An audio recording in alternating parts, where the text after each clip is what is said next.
just thought I'd do a quick little how-to video of how I make my gilding paste. And it's something that you can mix and you can keep it going and keep it there for any time you might need it. And I find that it's just a very useful little thing to have if you've got gold mirrors, or if you're wanting to do any sort of detailing on anything, highlighting it. Having this sort of gilding wax is really easy. So I've just used the Frenchic browning wax. I put, I don't know, a spoonful, two spoonfuls. You can mix up as much or as little as you want. And then I'm just going to mix in some of the Frenchic Frenshimmer Gorgeous Gold.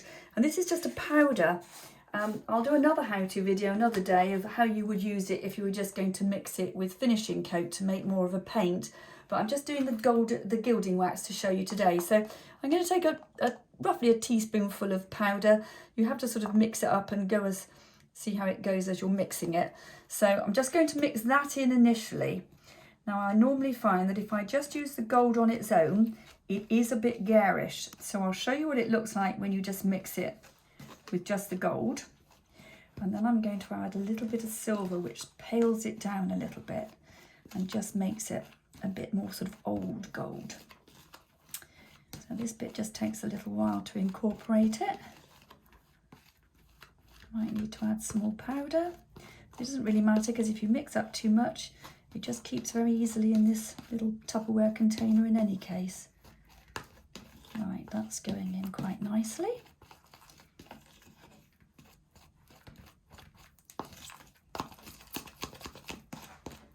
I'll just mix a little bit more gold powder in there. So it all plonks in and you get too much, but probably better to do it a little bit more measured than I do, but there you go.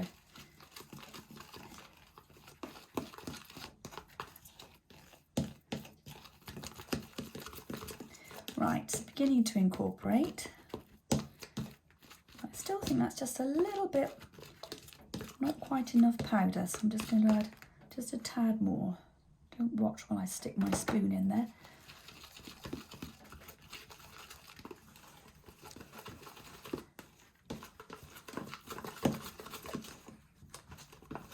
Right.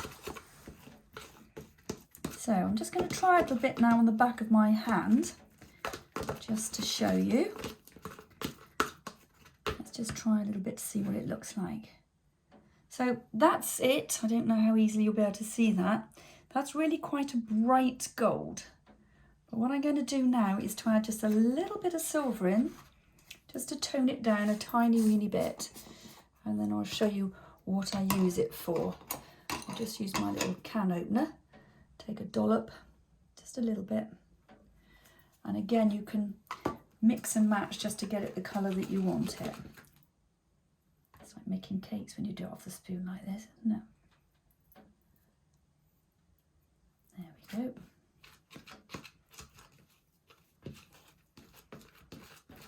Now you can use the Frenchine just with the silver and the browning wax to make like a silver gilding paste. You can do it with the green, the copper and the bronze. And they're just so useful, but I find that I use the gold one the most, because if you buy mirrors from auction houses, quite often they're a bit chipped in places, and it's just a way of sort of tidying the edges up.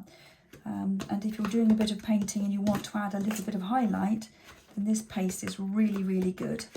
So that's now a sort of a slightly softer gold. Let's just see what it looks like if I put it next to that.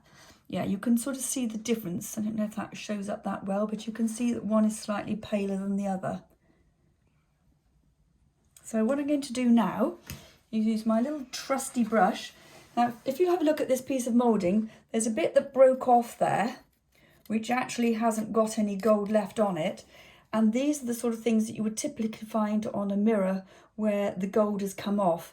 And I'm just going to use the brush.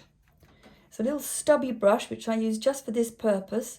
And just by doing a bit of what I call dibbly-dibbly, you can just paint over the edge, and people just wouldn't even know that there'd been any white bits or raw bits on it. And you can use your finger to do this, or a brush, but I just find the brush just seems to help. And you can match your gold perfectly. But there we go, that's blending in really quite nicely. And there's a little bit more on that side, so let's just do a bit of dibbly in there. And it's just a useful little thing to have. A little bit more up on this end. And you can kind of dibble it in a little bit, stipple it in, and you really wouldn't know that there had been any white bits on there by the time you've finished. So for your antique mirrors and things, a very useful little tool. There we go, you get the idea. So, very nice. And that will now keep in my Tupperware container for any time I need it. And if it's cold, obviously it goes a little bit stiff, but just warm it up slightly and it's very easy to then put it onto whatever it is that you're trying to repair or decorate. And that's my handy tip for today. Thank you so much. Bye for now.